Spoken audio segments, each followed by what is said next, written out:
Welcome to Step Up, inspiring stories from entrepreneurs and business leaders everywhere. And now here's your host, Dr. Margarita Gurry. Welcome back to Step Up. I'm David Wolf, the show producer, here with your host, Dr. Margarita Gurry. Well, hi, David. Thanks again. You're the best producer ever. And as our listeners have gotten to know, I always ask you to stay because I love the color that you add.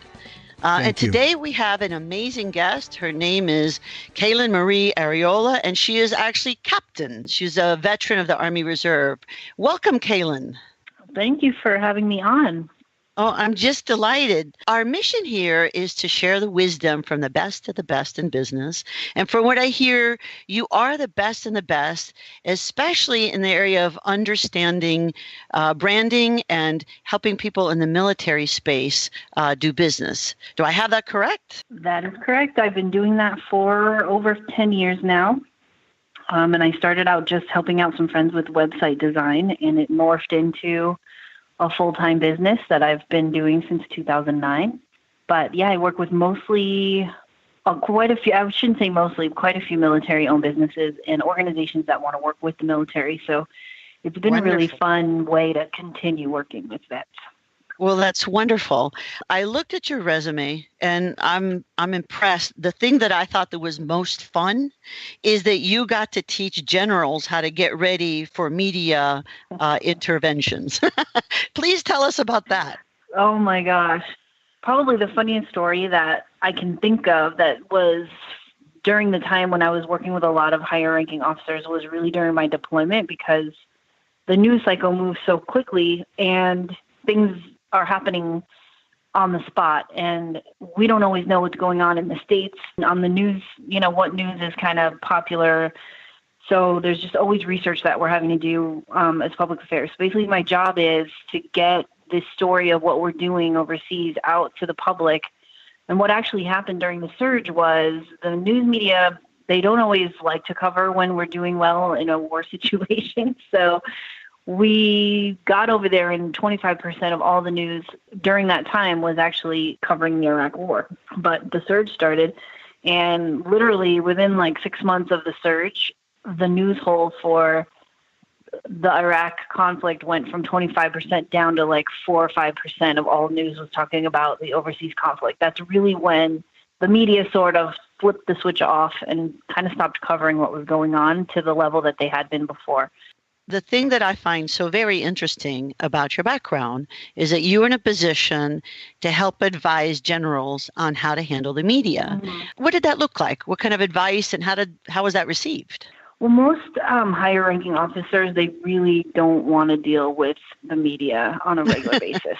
So they don't understand how it works. They're always afraid to be misquoted or caught off guard by something. And so there are certain situations where we did have that happen. There's one in particular, and he actually was not a general. He was a colonel, or at the time, I think he was a major.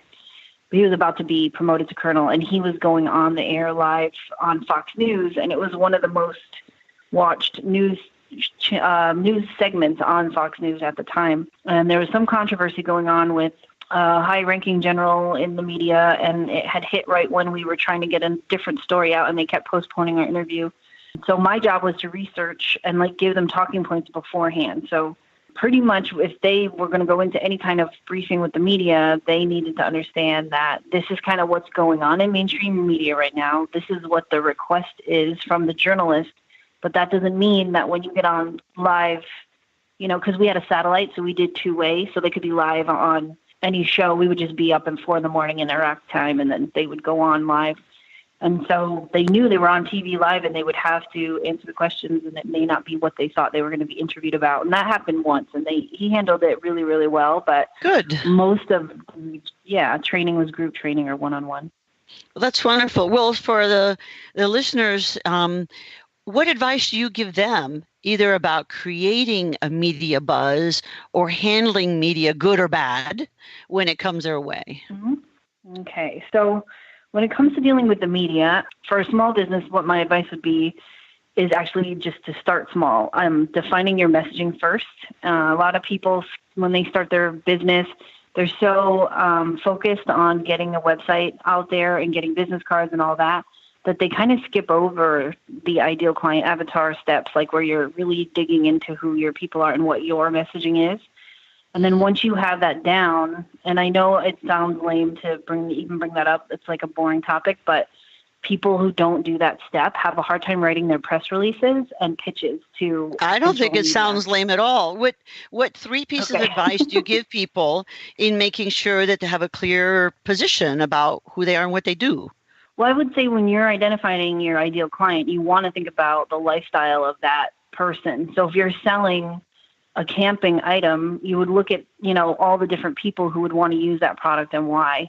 And then you can actually back target the different channels you want to go after. For a small business, I would say camping, for example, there's massive publications like that deal with outdoor stuff. There's printed, there's radio, but there's also a ton of podcasters out there and people who have never done any kind of media interview. I'm always telling them to practice on podcasts, because not only do, just like this one we're doing now, people who are running these podcasts need guests to come on. They need the content, but the person that's getting interviewed also can use that experience to learn what it is to respond to these questions that they're getting during the interview, and it helps them practice their messaging. And then they can use those links on their website and on social media and sharing, and then people get to know them better. But it helps hone your message and practice when you start with a smaller outlet.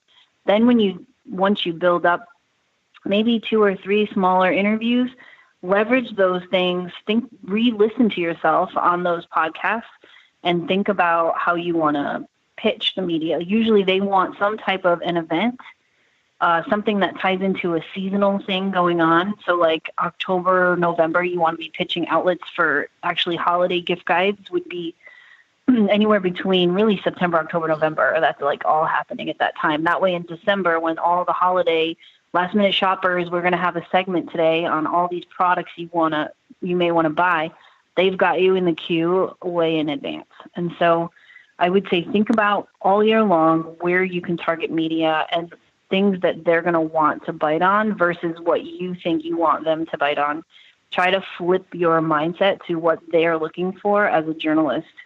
I was a reporter for a short time, and really we get so many press releases in the inboxes as the media does, and they have to choose what they're going to cover or what they're not. So if you can tie it into, if you have a product around summer barbecues and you can tie it into 4th of July and pitch some kind of 4th of July segment, like I'd love to be on the morning show. We have this cool invention. It's going to help do this, if you're going to have it entertain people or whatever it is, then they have a reason to call you back because you're filling a segment but with something valuable that their listeners or viewers are going to want to know about. Well, that's sound advice. So think about the client and practice with podcasts, etc. And then listen and rethink and make sure you're targeting for the media and what would be their interest at that moment. So how does somebody get on a podcast or get the attention of media if they want that? What do you suggest? There's a couple of ways. I would say, it's all about relationship building, obviously, when it comes to, like, if something comes out on the fly and you really want coverage for it or it's a big deal and, if you have reporters that you're friends with, they still may not be able to fit you in, but at least it gives you a better chance to establish relationships early on.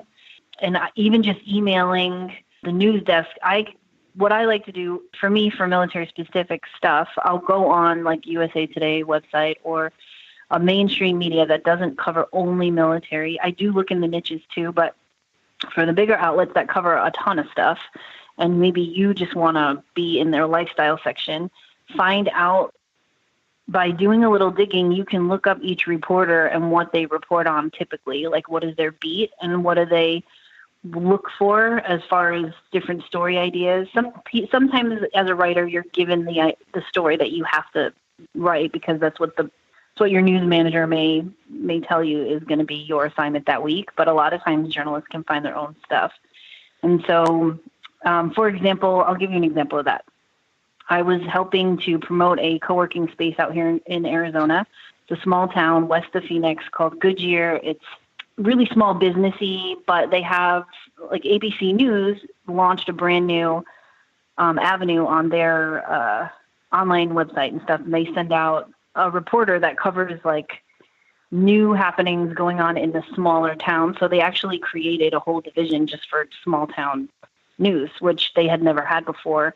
And when we found that out online, we immediately emailed them. And because they were so new, they were like, yes, we absolutely want to come and cover, the grand opening of this co-working space, because there's nothing like that in the area. And so we were able to kind of leverage the fact that they had a brand new beat reporter who was just learning their job, basically, and we were early in.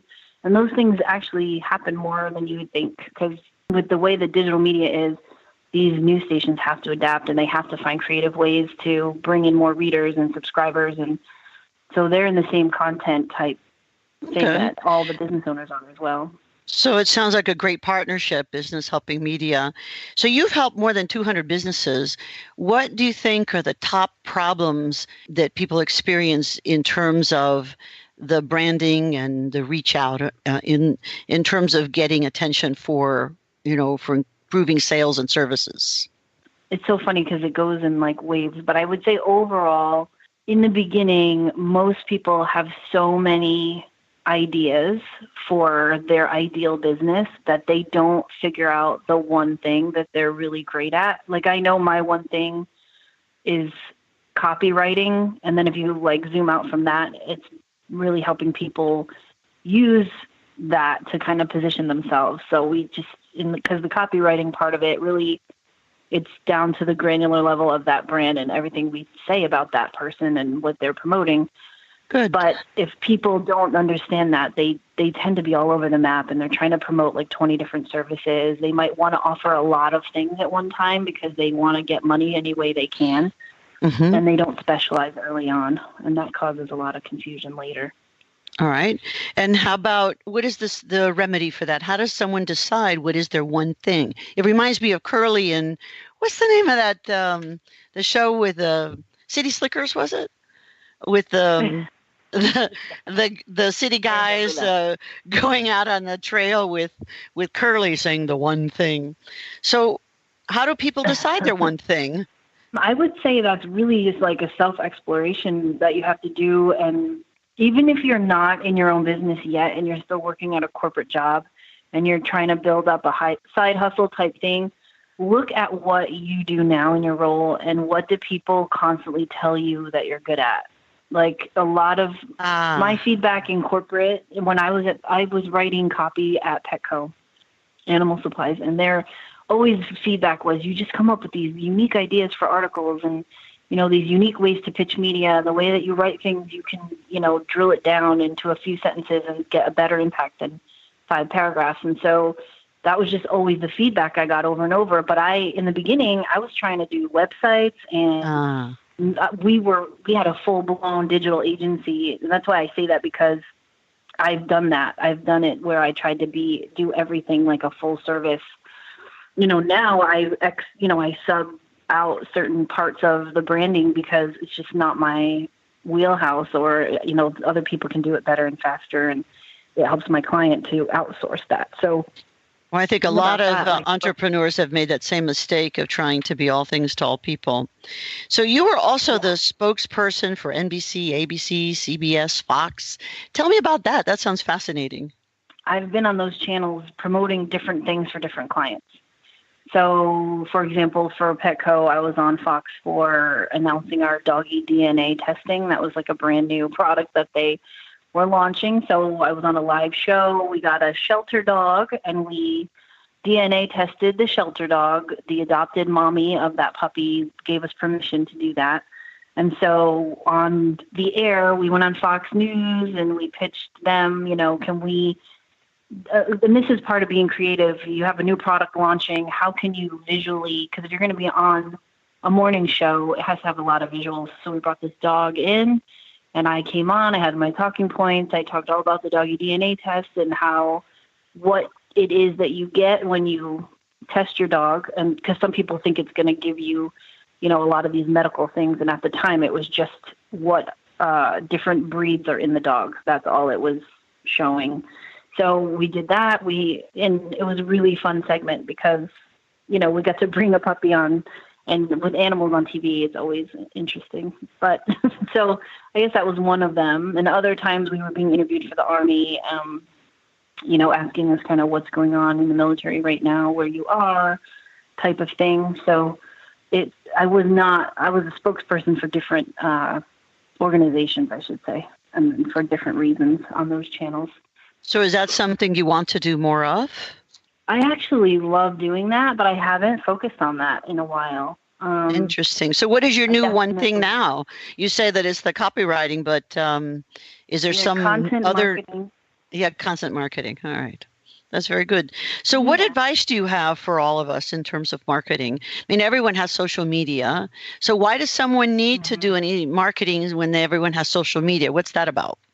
I think that really just using social media, each channel for the ways that it serves you best is really it. Like on Twitter, I use that to reach out to journalists or certain organizations who are doing certain campaigns that fit in with something that someone else is doing. I've met a lot of people on LinkedIn as well when they post something about an event coming up, and it has to do well with, some other client that I'm working with, and I think it's a good connection. So I think people just really undervalue the way that you can really connect and grow on social media in a deliberate way, and they don't really think about it strategically. Most people, when I meet them and they need social media help, they're just putting out stuff that they like, and that is like an update. Oh, look at this new product we just, like a lot of graphic designers do that.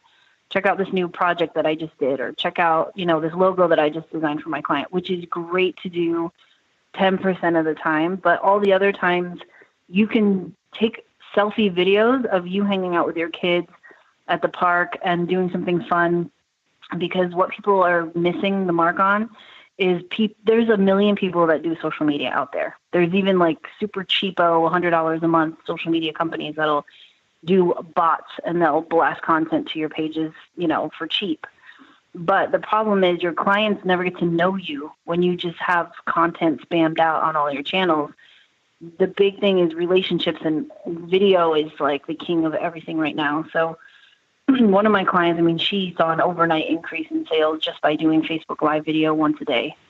And wow, it really was within a month she had growth in her sales and her traffic to her website, and she was in shock on how fast it happened. So I think, that's the key. So if someone wants to work with you, what do they need to do to get ready, and what can they expect?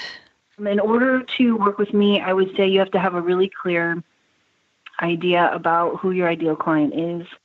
Can you help them with that? And if they don't, I can help them sort that out. That's what I was going to say. If they're not sure, or they've been targeting a lot of different types of people, we can work that out. But it just makes it faster. Because here's the thing: if someone comes to me and they need help from scratch, it's going to take a solid month to work through a lot of the messaging and stuff. If they want me to take over and have like a done for you type service, then it's much faster process if they have some of that figured out ahead of time. But if not, we can work through it. That's totally fine. It just pushes the timeline a little bit. Okay, so they need to know at least an idea of their ideal client, and what else do they need to do to really make the most of their time with you? Know exactly what your pain points are as far as marketing goes. Is it Facebook ads that you've tried running and they're not working, or you've never done any and you're afraid of doing them? Or know like what your budget is as well. Be realistic about your marketing budget and what you can and can't afford at the moment. I think some people, they just they may not need to outsource as much as they think they do in the beginning. And there's things they can do on their own that'll give them big results where they don't have to pay someone. So we talk about that too. But knowing who you are, knowing what you've tried that didn't work, knowing where you want to go with your company, like what is your sales goals, in the next year to 5 years, that helps shape a strategy for communication and, figure out where's the best place to go first to start building clients. All right, that's really good advice. I heard about you first, I believe it was from Charmaine Hammond, who's amazing. And she and I were talking about sponsorship in the military, because Red Shoe Institute were putting on these military family boot camps to teach entrepreneurial skills to military families, anyone who has served or supported. And she had said that you were really terrific at connecting with military, and you'd said that you work a lot with it. If there's someone out there who wants to connect with military or retired or veterans that didn't retire but are no longer serving, what advice do you give them? How do we connect? Again, it's a relationships thing. I would start going online and reading and researching where veterans like to hang out and what are their favorite brands. And honestly, there's so much out there now. Grunt Style is really, I would say, one of the biggest brands that has gone pretty mainstream, and now it's more of a lifestyle brand. They have Grunt Style Fitness and sports and clothing, and it just started out as a t-shirt company, and now it's a lifestyle brand.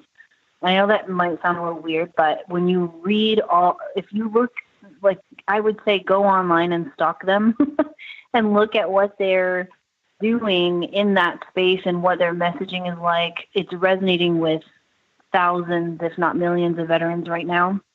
And I would also figure out, who is the right partner for you. So within the military space, because right now there's a lot going on. The military entrepreneur space itself, it's changed in the last 5 years. There's so many more veterans that are looking at business ownership instead of a 9-to-5 job. And so Yes. in the Silicon Valley is now, starting to have veteran programs for. Facebook is doing a free veteran coding camp, and right now they're looking for people to sign up for that. VetCon is a brand new conference that launched last year. I went to it in San Francisco. There's going to be another one in March. Military Influencer Conference launched last year. They're doing another one in the fall. And all of these veterans who I've been connected with and who are doing all these things, I mean, this is all new within the last 2 years, really. That's wonderful. So look at that space. Yeah. Wow. It's a really interesting space, but now's a really good time to engage the veteran community specifically. I think sometimes people automatically want to speak to veterans on base, and it's not always the best way to get their attention, especially when they're on duty and when it's a mandatory forced thing that they must attend. I would say if you can get them to sign up for something on their own that they're interested in and they come out like off base on a Saturday, they're going to be more interested in your message. You might get some good results from an on-base thing, but I think so many people, they try so hard to make relationships on base and it takes them longer to get out there when you could really just do some targeted Facebook ads for an off-base event and have a venue established quickly. People don't need military IDs to get on base, to do an off-base event. Because not everybody who's a veteran has the ability to get on base right now. So I would say, you're limiting yourself sometimes, not realizing it. That's good advice. Given all your experience with the military, with corporate, and with entrepreneurs, what advice do you give in terms of helping people get to the next level with their business using copywriting, branding, marketing? I would say probably the biggest thing would be just consistency and sharing other people's content, even though it sounds counterintuitive. I would say that, like, tactically, that's what I would, and just reaching out to people in a friendly way. And then also learning what can scale in your business is really important. There's so many people who they see growth in their business and then all of a sudden they just run out of bandwidth and they can't get it all done. And hire somebody who can write your content or come up with content ideas or manage your editorial calendar for you when you reach a certain level and you can afford that type of thing. It's when you're afraid to release the reins. I had a friend of mine that just hired a social media manager and she's like freaking out because she's not used to anybody else running her social media than her. She's been doing it herself for 5 years. So, don't be afraid to let things go. I think that's one of the biggest problems any business owner has is working in such a way that you invite great people and then let them go, let them do what they do well, and not interfere. Well, I think that's great news. What is the secret to your success? And I don't know if there's somebody in particular who's been helpful to you. I have a mentor. His name is Tom, and he's in Colorado. And there have been a lot of times where I've wanted to quit and just go back to my government job, like background where I have a pension, getting built up. And I have thought that so many times because it's hard. I became a single mom in the middle of a business that was thriving, and so I have had to rebuild. How old is the baby? So, now she's 7, but I launched my business a year before she was born. Oh my goodness. Yeah. It's a good thing that you had boot camp experience in your life. I can't imagine anything more difficult. Transitioning from the military, being pregnant, getting ready to be a mom, and getting ready to be an entrepreneur. Wow. I can't imagine a more challenging, exciting, and stressful year. And here you are, you've made it. So it sounds like Tom's done a good job of helping you stay on. I think that's wonderful.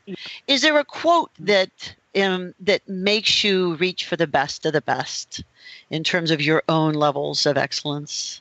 I love the Theodore Roosevelt quote about being in the arena. I don't know, it's kind of long, but it's the one that says, "It is not the critic who counts, not the man who points out how the strong man's or where the doer of deeds could have done them better. The credit belongs to the man who is actually in the arena, whose face is marred by dust and sweat and blood, who strives valiantly, who errs, who comes short again and again, because there's no effort without error and shortcoming."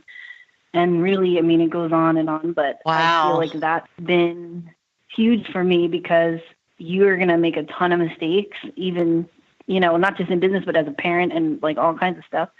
And I've wanted to quit so much. And then there's been many times where right when I'm about to be like, screw this, it's too hard, I just want to get a job and have a steady paycheck. Cause there's times where you're doing super great. And then there's slow times. And I always thought then all of a sudden a contract comes in out of nowhere and you're like, I'm so glad I didn't quit, So, once you get it steady, then it's great. But in the beginning, there's a lot of roller coaster.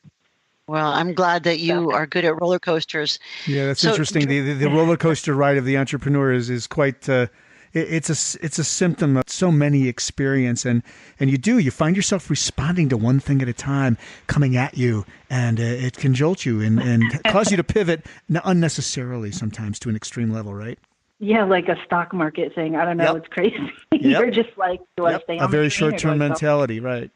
It sure does help to be stubborn and to have that strong vision.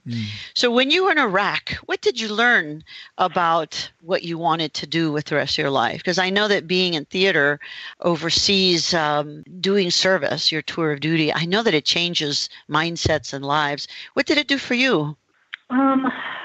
I guess I've always been kind of a serious person. I lost my mother young. And so it kind of gave me this, well, no, that's okay. I think it helped me in a way that it gave me like the realization early on that you only get one life to live and it could be short and you just don't. And so when I went overseas, I kind of looked at it as an adventure and I had a positive experience because I never thought I would be in charge of 8 guys in a combat zone before. And then, I was in 3rd Infantry Division instead of with my reserve unit, and they moved me, and they just stuck me in all these random jobs. Every couple months I had a different task thing, and I was on multiple teams, and it's mostly guys in the infantry, obviously.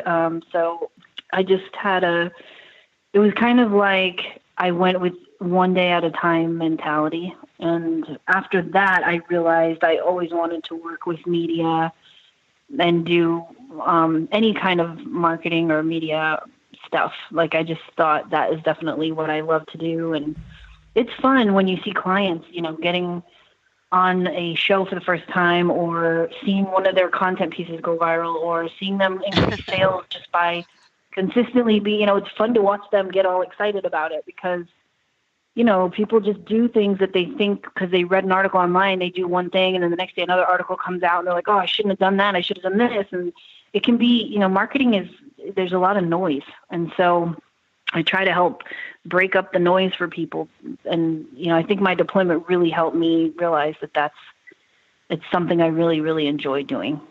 Well, I know that David and I and our families thank you for your service.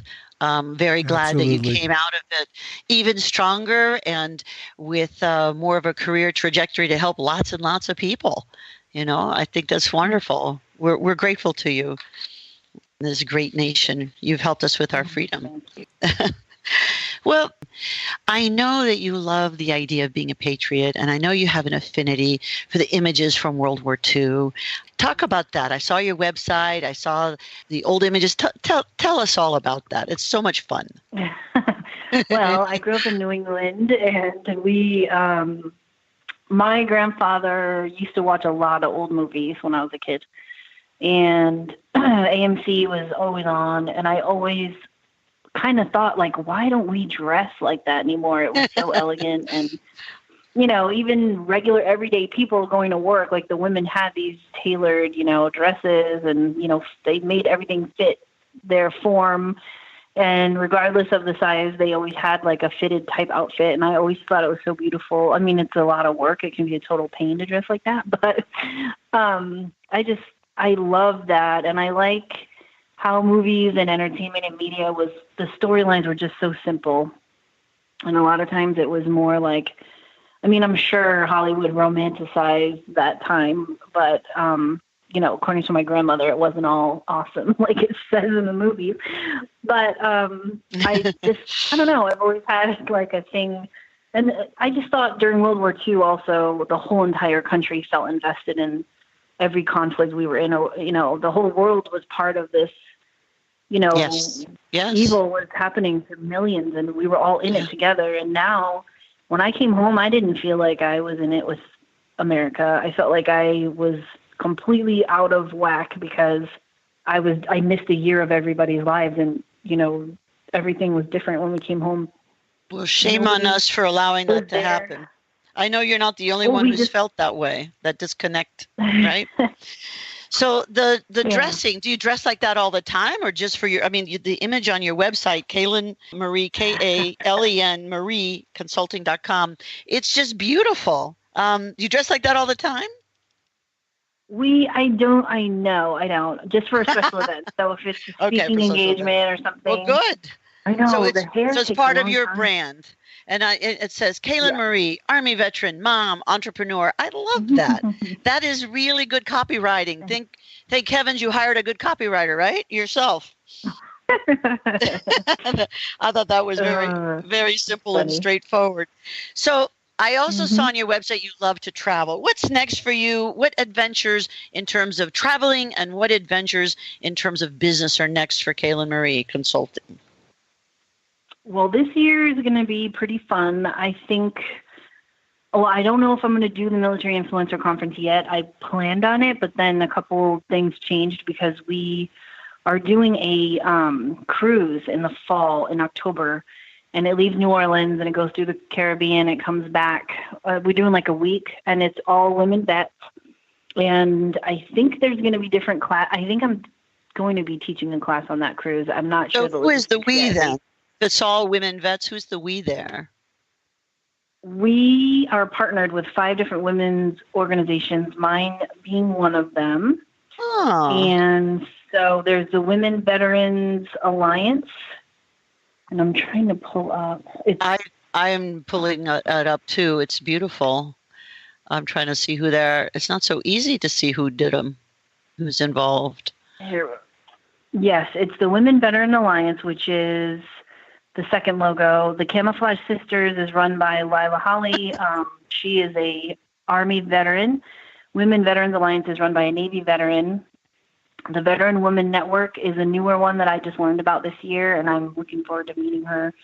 WVSJ, Women Veteran Social Justice, is Bridget McCoy. I believe she's Army, and then there's me.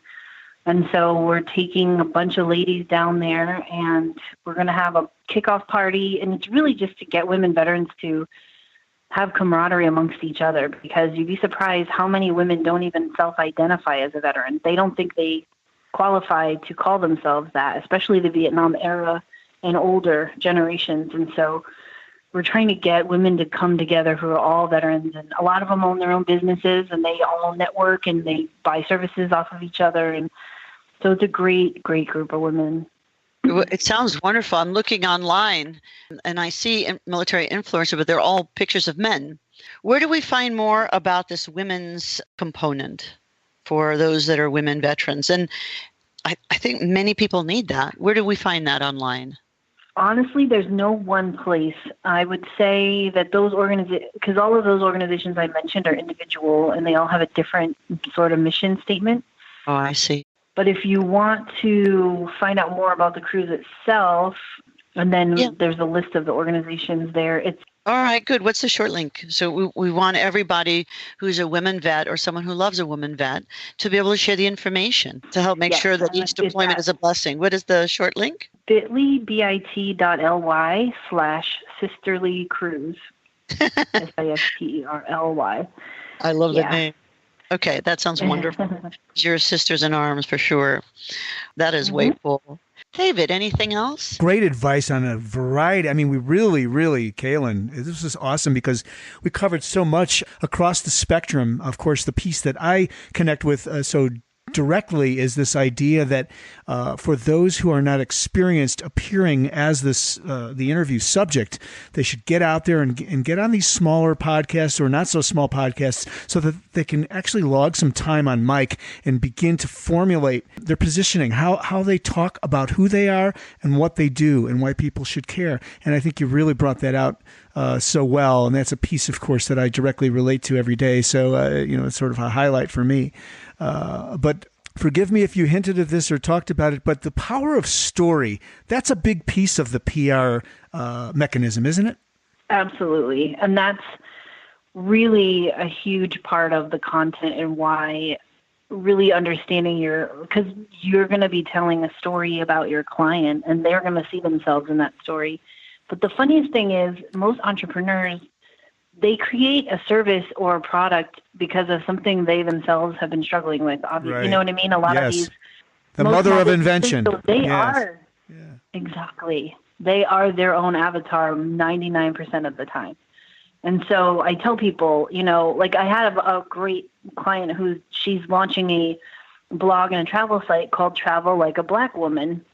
And we made it like a really cute, because she wants to teach Black women how to travel on a budget and how to explore the world without being scared to. And a lot of her friends who are Black are not sure how to do that. And she came to me and she's like, would it be bad to name it that? I said, absolutely not. You are your avatar. You're going to attract people who look like you, think like you, talk like you. Right. And so it's a huge, telling that story is big, and she'll attract people with that. She already is. So I think, as David was saying, I think a lot of people who have business think all business and forget what you both were saying, that they have to connect with their story. What advice do you give someone to flesh out their story so that people want to connect with them? I would say start by writing down for yourself on a blank sheet of paper, whether it's online, typed up, whatever, why you feel passionate about what you do for a living, and who you think you can help. And then your story on what, on your journey. There's been some incredible blogs that are just documenting themselves starting this business and why, and just sharing their personal story and observations and pitfalls. And it really is universal across any type of company. You can use that same model and just say, you know what, I was tired of, my kid, throwing food across the thing. So I created this like cup that sticks to your thing and, have you, then your ad copy turns into, have you ever had your toddler throw food across the room in the middle of being on the phone and trying to clean the house? Like, we had to, this sucks. This is what we need. You need one of these, or, every busy mom needs an extra helping hand to try our blah, blah, blah. Like, your ad copy begins to write itself when you tell the story about, a mom trying to do something simple, but it's not working. And, here's a solution from another mom that can help you.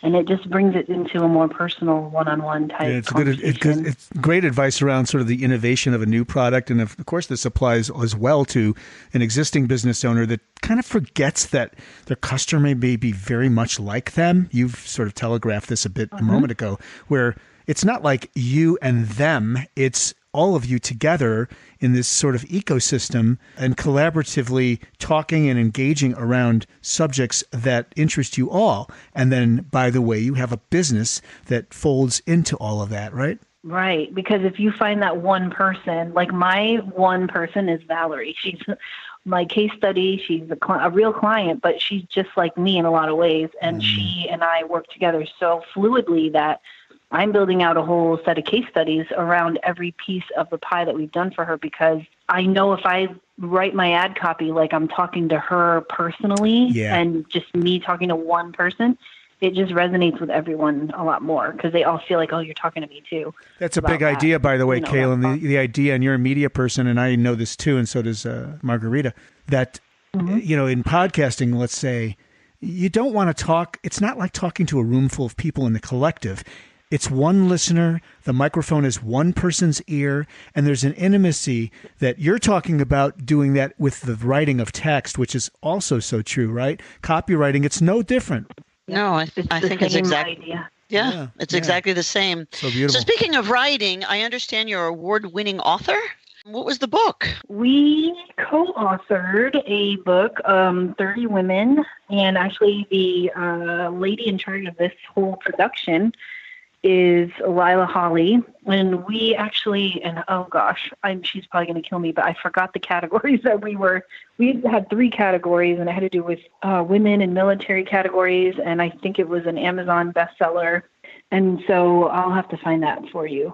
Do you remember the name of the book? But yep, it's called Behind the Rank, and it's volume 1 of a series that they're going to be doing. They actually have another set of writers to do volume 2 right now. Well, what an honor. It's a great book. She did an exceptional job. We each contributed a chapter of 1,000 words, and then they compiled them almost like a chicken soup for the soul type book. Oh, that is so cool. Yes, Lila Holly, Amazon Books, Behind the Rank. And what was your chapter? My chapter actually was taking it from, because a lot of people wrote specifically about their military experience, but I really wanted to go back to PTSD diagnosis when my mother passed away and kind of what that was like, because it pretty much shaped who I was in the military later on. And there's another book coming out that I'm just going to be writing on my own. So I wanted to make sure, I don't have a title for it yet, and I'm still kind of in the works, but a lot of people assume when you say that you're a veteran and you're female, that you've been assaulted sexually somehow and that you have PTSD from the military. Yes, they do. And neither of those things were true for me. Yeah, that neither of those things happened for me. So I wanted to talk about some people join because they've had a trauma in their regular life and they want to get away from that. And so they go into the military kind of escaping their everyday stuff. So it's a different perspective. I think if we're wise, we use our experiences, good and bad, to help catapult us into something new and wonderful. And clearly you have done that. So, Kalen, is there one last thing in terms of a cup of wisdom that you could offer to our hungry audience who want to become great entrepreneurs? Well, I'm probably going to sound a little bit like Gary Vaynerchuk with this, but I would say know thyself. Understand that if you're a veteran, your identity is not that you were a soldier or an airman or whatever your job was or whatever branch you served in. Your identity is not that. You are a human being with multiple different facets. A lot of people, and if you were in corporate and you were a XYZ, your role, I just want people to think of themselves in terms of who they are at the core level and wipe off any labels that they may have about themselves or job titles or past this and that, and look at their core strengths and figure out how they can inject that into their business without getting hung up on what they've done before. Because when you start your new business, it's a whole new thing. And you can leverage those past experiences, but just be careful not to define yourself as a job role that you had in the past or a position you've had in the past, because it's going to limit your ability to think outside the box. And you may be surprised at what you can do when you break free of any kind of labeling and you really look at what do you want to do? What do you want to be known as in the world, and what service or product do you want to provide to people to help them? And just make it very clear that that's the whole point. And all the other stuff can be part of your content mix and part of your marketing and your brand story. But I would say just know who you are, define that first, and then know who you want to help, define that next, and keep it very simple. And you'll be really doing great with all your marketing after that. Well, that sounds great advice, because we know that entrepreneurs have to be flexible, and certainly you gave us a great example of that. Well, I am just so grateful that you joined David and I in the Step Up podcast, sharing wisdom from the best of the best. If someone out there wants to contact you, what is the best way to reach you? Probably through my website. And so that is Kalen Marie Consulting, KalenMarie consulting.com. And they can also send me a message I'm on Facebook, Twitter, Instagram, and LinkedIn. LinkedIn messages work really well too. Fabulous. Thanks so much, Kalen. Okay. Kalen, thank you. You've really been wonderful. And again, thank you for your service. I don't know where this country would be without so many brave men and women fighting for the freedom. And certainly, David and I do appreciate everything you've done. It's amazing. Thanks for listening to Step Up with Dr. Margarita Gurry. Be sure to subscribe on iTunes and visit redshoeinstitute.com for more information about Dr. Margarita Gurry and the work she does.